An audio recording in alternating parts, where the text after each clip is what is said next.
Good afternoon, everyone. It is a delight to be here at the LOTE agency office, where we are going to have a wonderful conversation and share our reflection on Refugee Weeks with some incredible community leaders. We have Nikki Chung here, we have Lizzie, Bruce Wong, and Ash, the CEO of LOTE agency.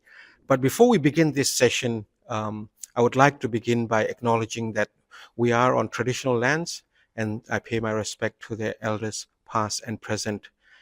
Today will be a fruitful conversation around Refugee Week, and I look forward to this discussion with everyone. Thank you all for coming. My name's Ash Chand, and I'm the proud CEO of the LOTE agency. We're an agency that's been around for 28 years now. We started off doing translations, and we started moving more into research-based work. And then we realized that we need to have really strong access to community to be able to create meaningful impact and change, where we started doing a lot more community engagement work and building our network, which we're proud now to have 14,000 community members on our research panel, access to 2,500 community organisations, hundreds of community leaders and ethnic media. And I guess the vision of the business has never really changed. We've always wanted to provide access to information for all communities across Australia, but the way that we actually hit the vision has changed. We've gone from translations, and that was our core business, to starting to do a lot more consulting style work where we really help our organizations connect with multicultural communities through service design, co-design, but really keeping human at the core. And when I took over as CEO, I was blessed with a few things. I was blessed with a beautiful, wonderful team that has the ability to get things done that I could only dream of. I was blessed with the foundation of having 28 years worth of experience. I was blessed with the ecosystem. And one thing that's really stood out to me is human first. It's a concept that first got introduced to me in America when we were going through some leadership training. And it's the reason why you'd see on the wall here, Examined Human. It was the name of that training session. And when I went through it, it really changed me as a person who's been in inclusion for the last 7-8 years. And if it had the effect to change me, who's already well versed and practitioner, then it can really change the world. But a concept of that was treating everyone as humans, making sure that you see the human behind the person that you're talking to, and showing up for them, amplifying their voices, being courageous. But the concept of Examined Human and everything that we're trying to do is get people to understand stories. And that's why this week and this beautiful celebration really hits home. And that's why we wanted to celebrate it here at LOTE, is the ability to be able to hear people's stories. So we're blessed to have this conversation today. We've got 4 incredible humans sitting on this couch in a sunny day in our Fitzroy office, and we're about to hear their wonderful stories. Now we'll start hearing about some of these beautiful, rich stories. So let's start with you, Bruce. My name is Bruce Wong, and like over 1 million people who have made Australia home since World War II, mine is a refugee story. In the early 80s, my wife Sue and I arrived in Australia, fleeing Cambodia and surviving the killing fields of the Khmer Rouge regime, a time that took nearly 2 million lives, including people we love dearly. We came here scared, broken, but alive, and Australia gave us something we hadn't had in a long time: safety and the chance to start again. I started by working life here as a fitter and turner, learning the value of hard work from the ground up. Over the next 40 years, that journey took me to where I am today. As CEO of Food Solution Australia, building a business supports the community we serve. But no matter how the business grew, the question that guided every decision has stayed the same. How can what I do today help someone else tomorrow? The question is really the thread that runs through my whole life. It's what eventually led me to found the Bruce Wong Foundation, because I wanted to take everything business had taught me and put it directly into the hands of communities who need a change the way Sue and I once did. That was very, very inspiring, Bruce. Thank you for sharing that. And thanks, Ash, for inviting us today to be part of this conversation. My name is Nyangak, widely known as Lizzie, and I've come from a refugee background, like most people on this panel. I came with my grandmother in 2005. She was my mom and dad, and she was, brave woman and had the foresight to take me and my three younger siblings to a different country, not knowing what to expect. It was just her and my sibling. I came here as a 13-year-old, didn't speak a word of English like most people, starting from scratch and making this country my home. I'm a proud Australian. I see myself both South Sudanese and both Australian, and I feel like I've been given a chance to not just start from scratch, but also a chance to do something with my life, something meaningful. And I feel like we share similar vision in that what we do, we want to give back to community. And I think for majority of refugees or those from refugee background, they work so hard, but they don't just keep everything to themselves. We can see that when we walk at the Melbourne city, we see many diverse restaurants, people giving back through food, people giving back through businesses, and that's refugee story. It's not a story of people coming to take from Australia. This is a story of people giving back to Australia tenfold. I'll leave it at that. Amazing. Oh my goodness, how am I going to follow this? My name is Nikki Chung. I am a refugee boat baby, you might call me. So I was very fortunate. My father was in the Vietnam War and he was working alongside the US soldiers. So after the war ended, he had a target on his back and we had to leave Vietnam. So myself, my mum, my dad and my three siblings, we all got onto a boat that left South Vietnam and spent 11 days on the water, raided by pirates, unfortunately, but then saved by a Thai pirate boat. Saved by a Thai fishing boat that took us back to Songkhla refugee camp, where we stayed for a couple of months. The US Army, actually, or this US delegation came to see whether they could take us, my dad and his family, to the US. But my dad was away, actually, helping another Vietnamese boat come into shore at the time. So the US delegation missed us. So the Australian delegation came around and looked at our family and thought, young family, great, we'll take them. And fortunately, we ended up in Australia rather than Texas or somewhere. I could be in a parallel universe somewhere speaking in a Texan accent. But yes, we landed in Perth in May 1979. So I was only 2 years old when we came over here. My parents worked so hard. They really wanted us to take advantage of the education system here in Australia. So we weren't made to go to Vietnamese school. We just spoke English at home to each other, I suppose, whilst my parents were working like 7 days a week, all day. And so we lost touch with our Vietnamese culture, unfortunately. And I have been so blessed to be able to come back into my Vietnamese culture, having joined the Australian Vietnamese Women's Association, AVWA, as a proud CEO, also very proud. We have now 450 staff across Victoria, across 4 offices, and we mainly do aged disability care, but we also have a very strong mental health counselling team with gambling, alcohol and other drugs, family violence prevention. We're a registered training organisation. We operate 10 playgroups across Victoria, and so much more. But yeah, I'm so proud to be here during Refugee Week, having this opportunity to talk about my background as well. I think at AVWA, I've been really blessed to be able to express my values, my personal values of, I feel like it's really important. I have a value of growth for myself and for the people around me, the value of kindness to myself and to the people around me, including community as well. Community is so important for me to be a part of and to see that kindness as well, and a sense of adventure is my other value as well. So I get to practice all of those every day at my work. So thank you for having me.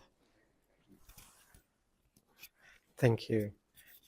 My name is Boite, and I'm a proud Australian with Burmese cultural heritage. I'm the director for community and partnership here at LOTE Agency. It has been a privilege to work at an agency that puts community at the heart of the work we do. Like many refugees, that I think we share so much in common, and it's incredible. Every time I hear other people's story, it reminds me of my experience and how close they are to me.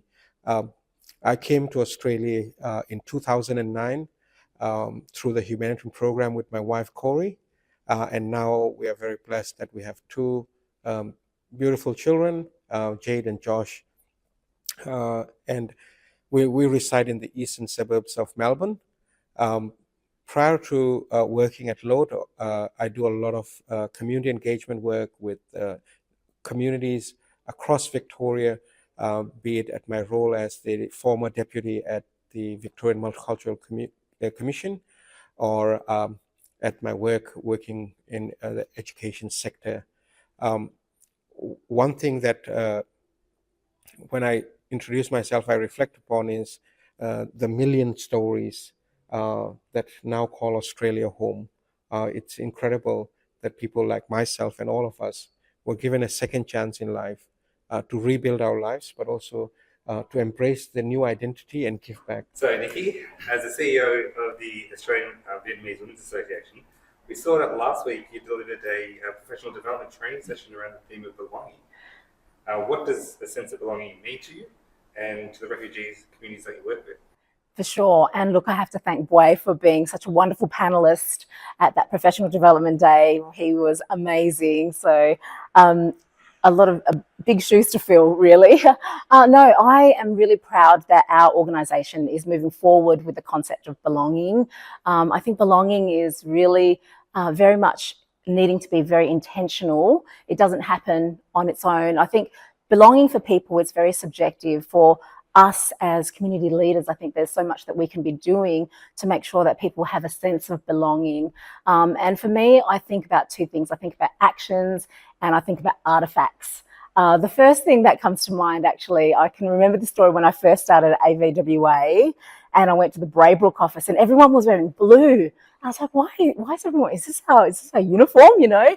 And one of the staff members came up to me and said, we saw you in your intro wearing a blue dress, and we emailed everybody out and said, we're welcoming the new CEO today, so everybody wear blue. And they did, which made me feel so good about, and that immediately gave me a sense of belonging. So that's, an example of action. But, in terms of artifacts, we want people to feel like they belong with us as well. And so at the moment it's Pride Month and we've got rainbow flags and bunting everywhere in each of our 4 offices, which is great.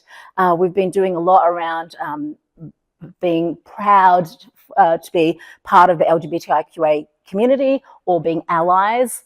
And when we talk to our stakeholders, for instance, we also give them a bit of advice around artifacts and how artifacts can make people feel really a strong sense of belonging. So an example of that, we went to Orange Door. We've been to a couple of Orange Door, which provide family violence services.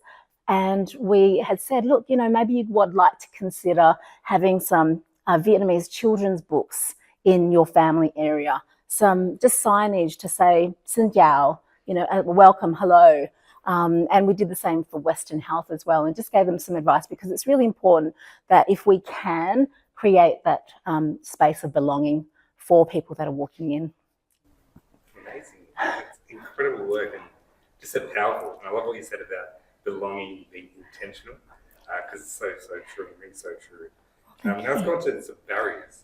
What barriers still exist for people from refugee and migrant backgrounds that you see, and how can we actually work together to address them? Yeah, I definitely see within our Vietnamese community, there are lots of barriers that migrants and refugees experience. We have this opportunity to make Australia the best place with all the best parts of all these different wonderful cultures.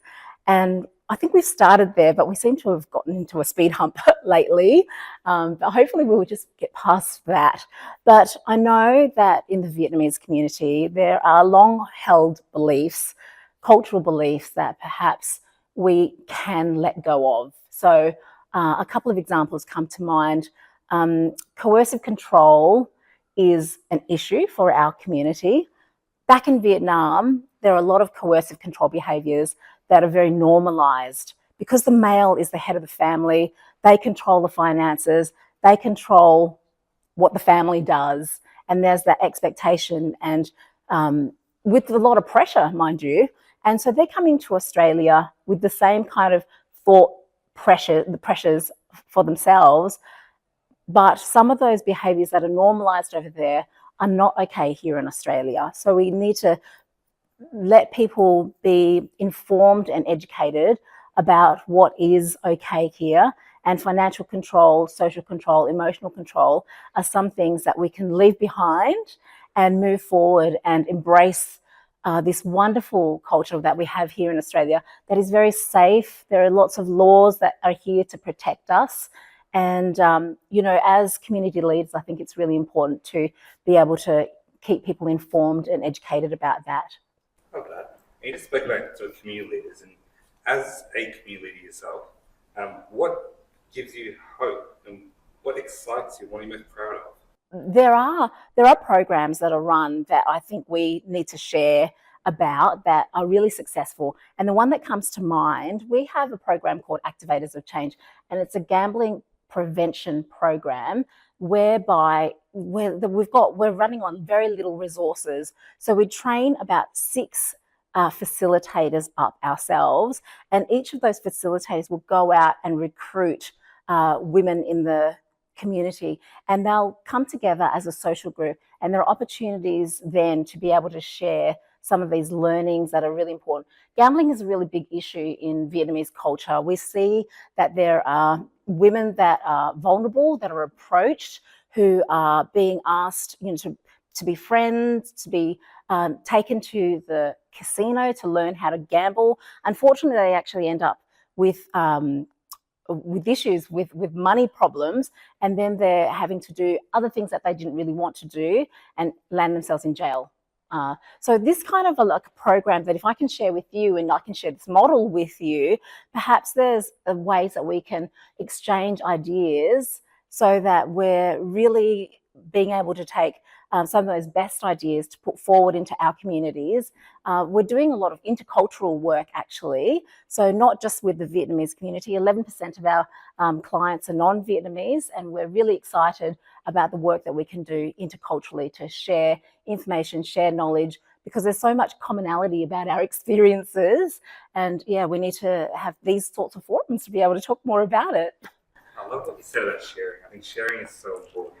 The ability to have a really strong model that's worked and sharing with another community just helps amplify your message and amplify your impact. So continuing on with sharing, what's one message that you'd like to share to the wider community for Refugee Week?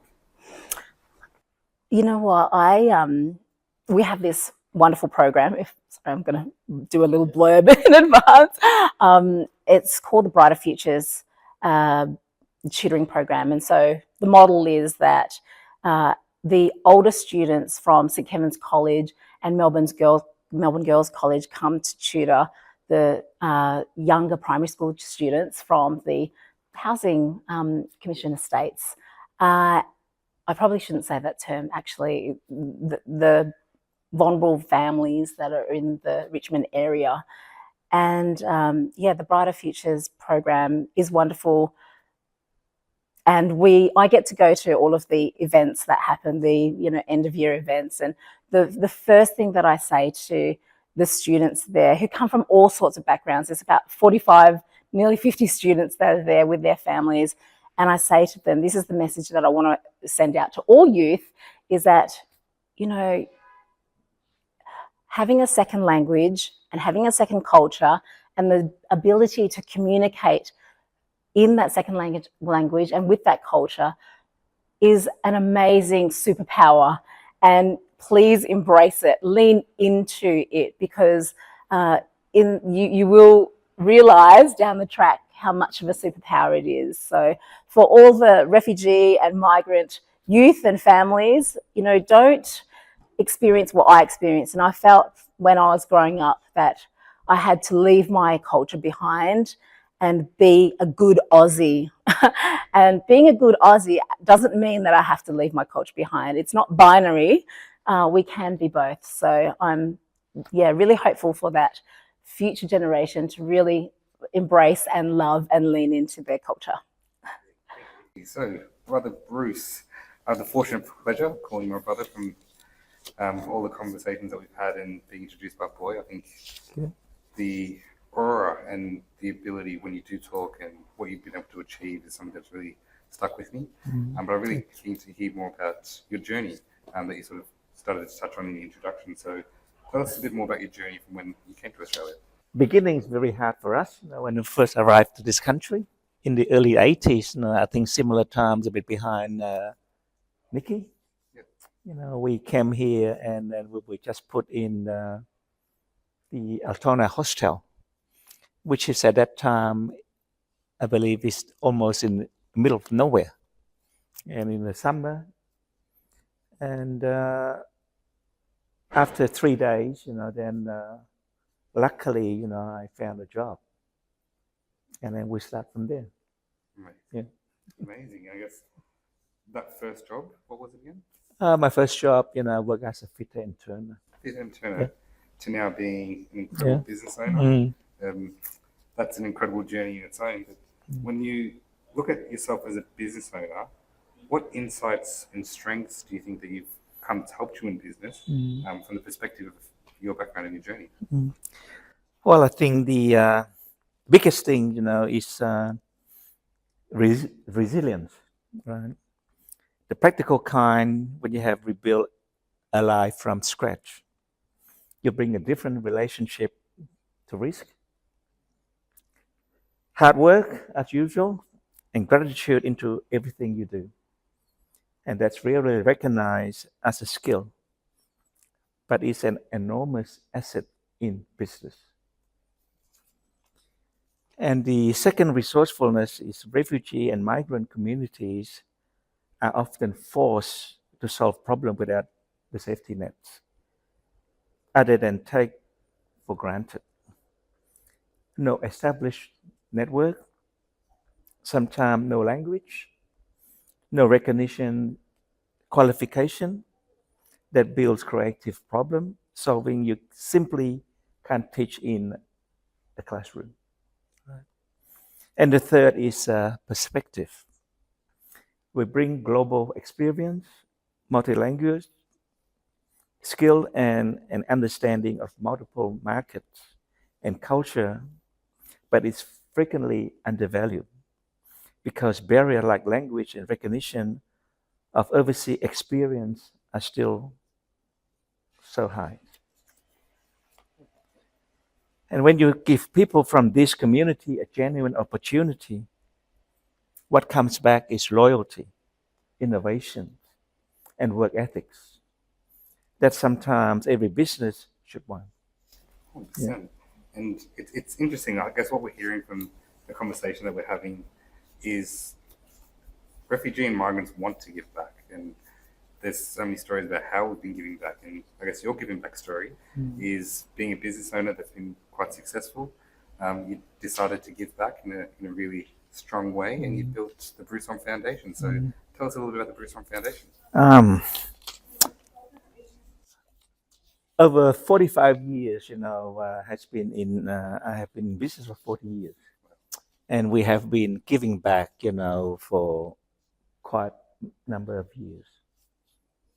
And come to the point, you know, we have also have friends, you know, advise, you know, what shall we do next? And in 2024, we start to establish the Bruce Long Foundation, all right? And we look at the foundation, as the four pillar that we needed, to support is health, education, capacity building, women and youth empowerment. And this means, we also start just closing our grants. And the grant we offer is up to 10,000 for grassroots. Australian-based organization that's serving multicultural communities, particular to those who haven't received funding before. And we also extend the support internationally to education and well-being initiative in Cambodia, Philippines, Sri Lanka, and India. That is absolutely incredible. I guess once again, like everyone on this panel, you've achieved so much, and you're a leader that people look up to. So, what is a piece of advice that you would give to refugee life? First of all, giving is very hard. I don't think everybody can give. You must have a heart, to be able to give. But first, giving back, is the way that because we have been so lucky that we are able to come to Australia, as a refugee. The Australian give us a home. And once we be able to establish ourselves, we should be able to give back to our community, right? And we can give back in a different way, either by volunteering or by supporting. Love that. Amazing. Thank you, Bruce. We were talking before, and I actually reached out to Lizzie. It would have been about 5 years ago when I was first coming up at LOTE. Lizzie was actually working at my old high school, St. Francis, so coming full 360. But Lizzie, what skills or strengths did you discover in yourself in the experience as a refugee youth? Yeah, thank you so much, Chad, for that question. I had to think back because I realized my values changed over years. When I first arrived in Australia, it was really important for me to really learn the language. I've never not known how to speak a language. I grew up in a culture where I spoke 2 languages, and then to suddenly not be able to communicate with people. So I remember those early years, I really invested a lot of energy in learning the language. And one of the first things I decided to do was to befriend people that didn't speak my language. I saw that, young people from my background were mostly friends with each other and mostly spoke my language.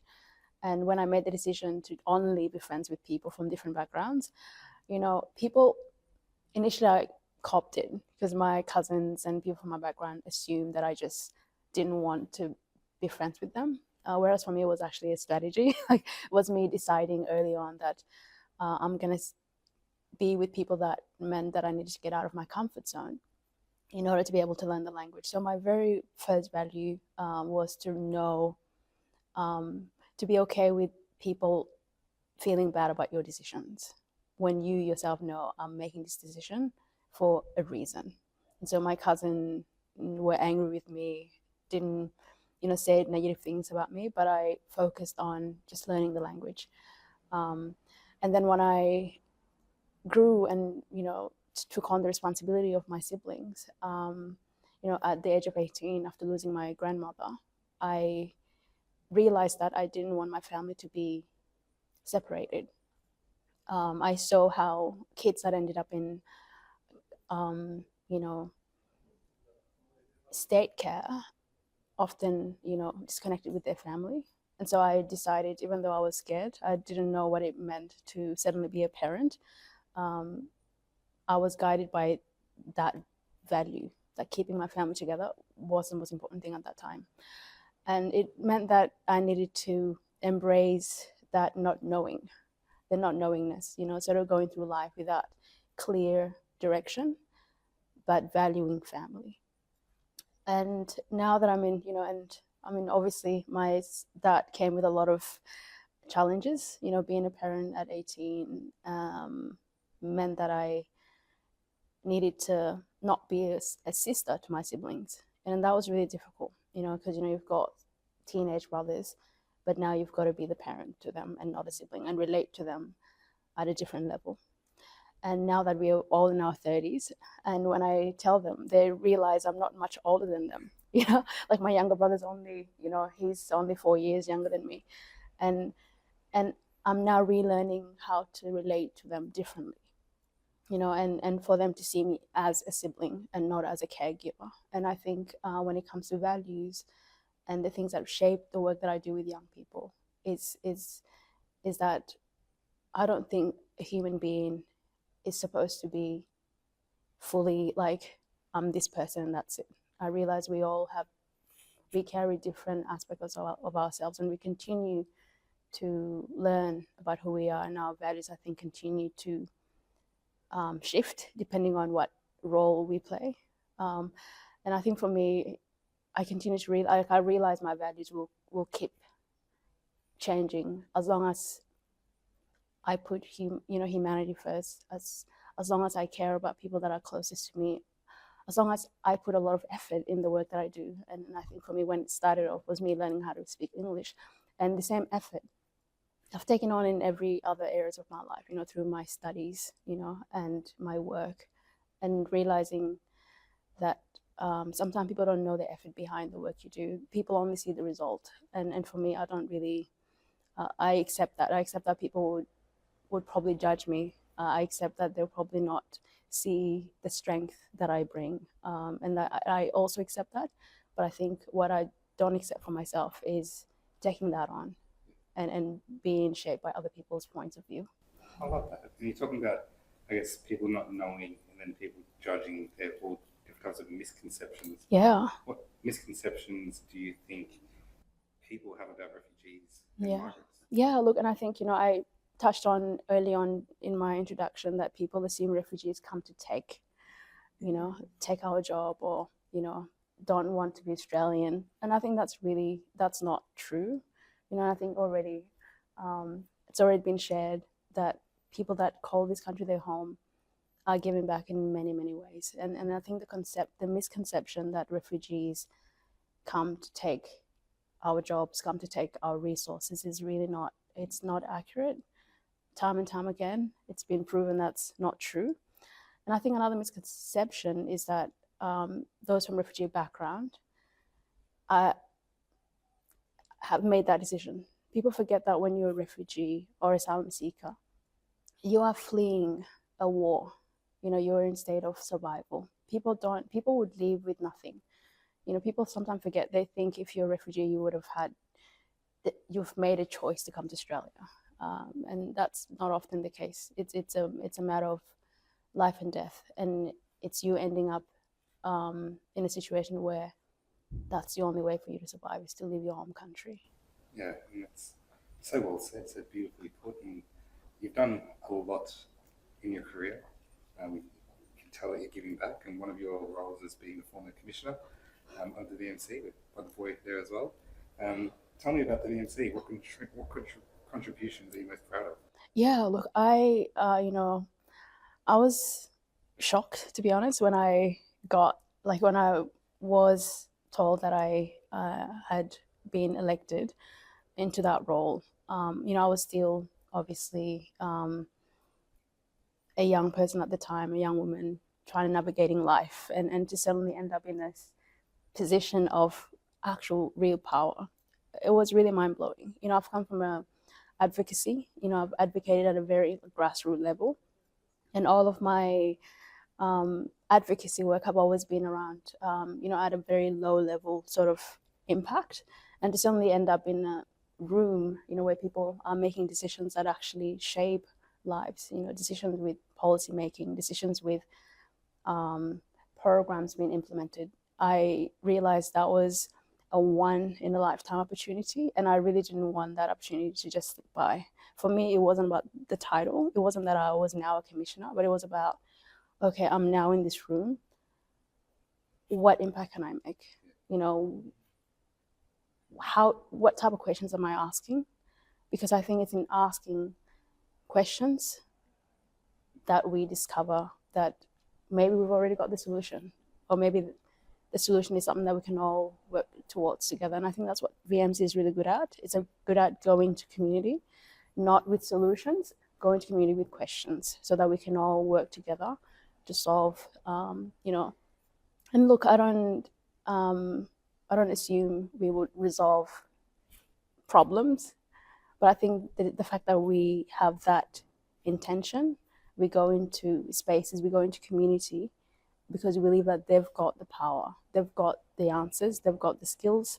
You know, these are people that have the skills, have the means to make a difference. We're not saviors, you know, and I had to recognize that early on. You know, as a commissioner, it wasn't about going to community and telling them what to do or telling them what I think. It was about listening, you know, going to community with open heart and care, you know, and being kind, to go into rooms where I'm not from their backgrounds. You know, I'm a South Sudanese woman, and I've been in rooms with people from different walks of life.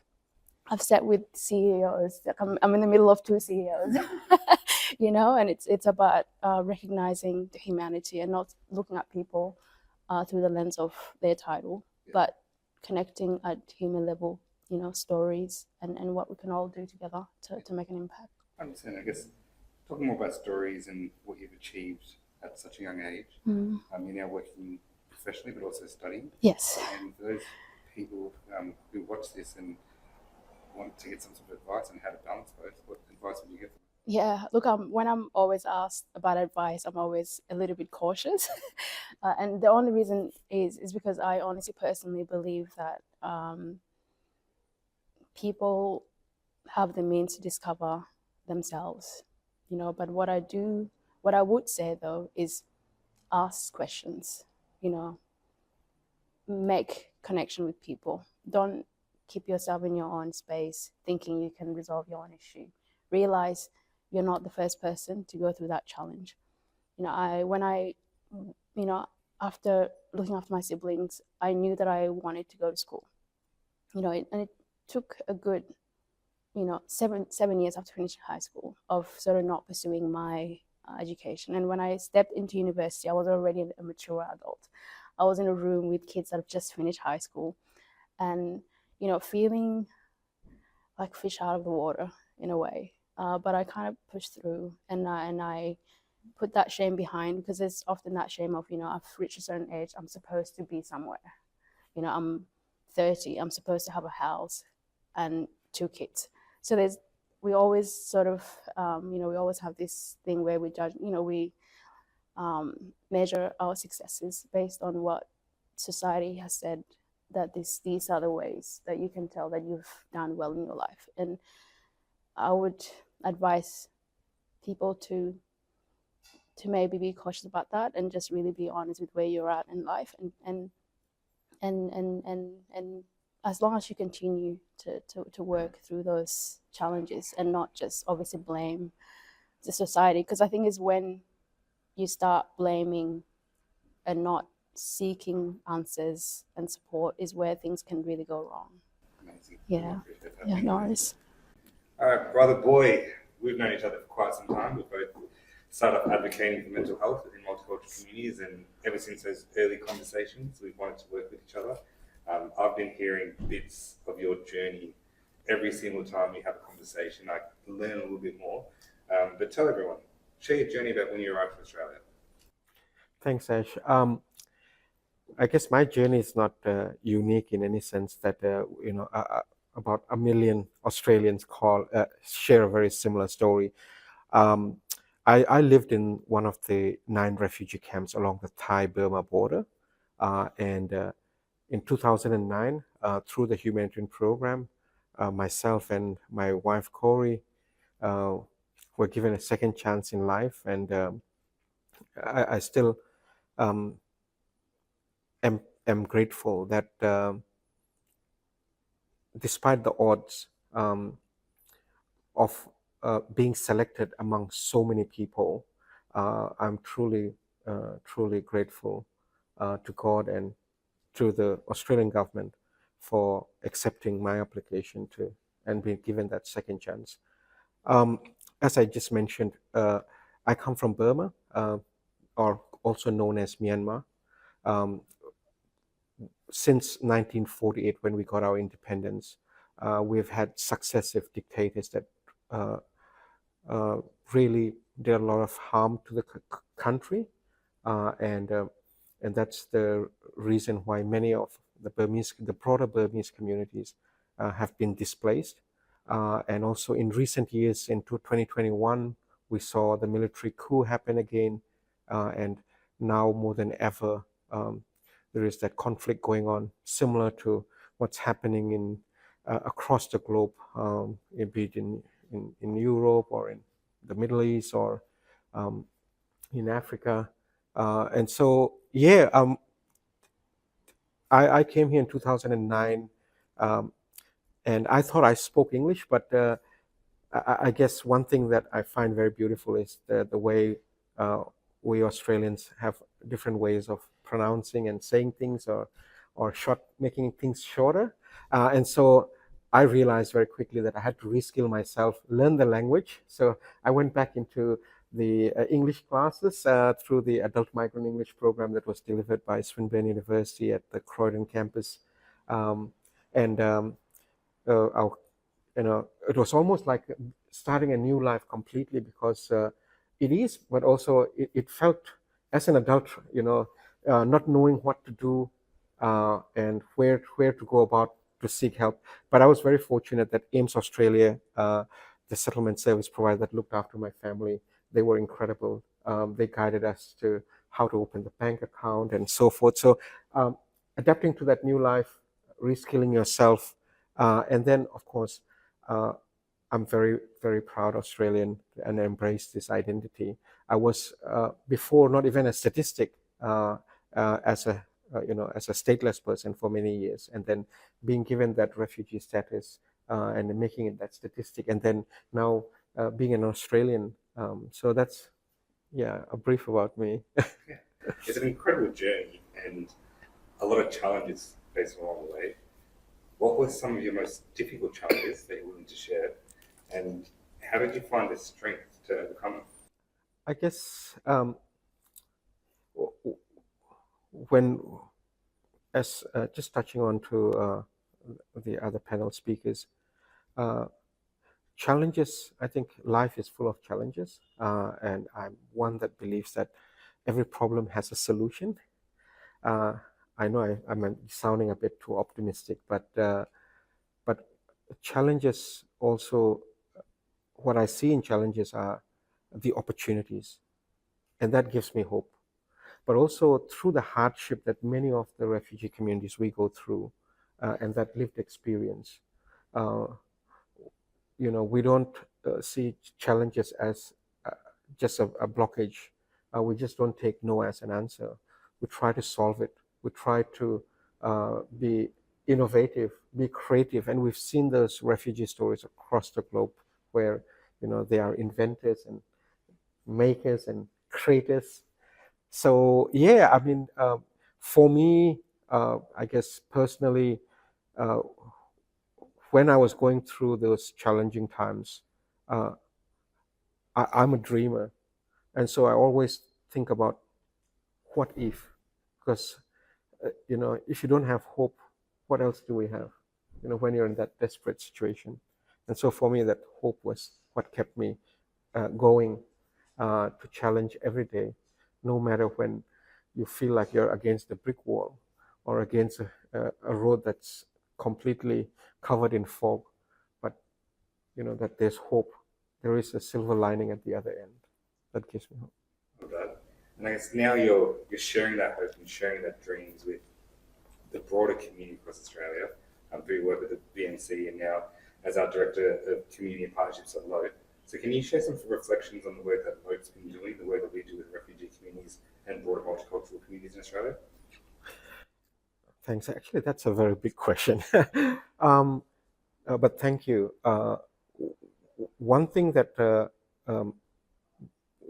Commission or here at LOTE that we do is we try to break down the barriers and give voice to our communities. And so I got to serve Victoria the last 6 years during the bushfires, be it during the pandemic, during the floods, the economical crisis, and various challenges that our communities had to endure.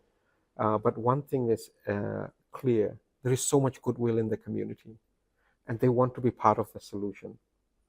And as Lizzie said, it's about us facilitating that conversation and asking those questions and bringing the communities together. So here, even at LOTE, it's very similar.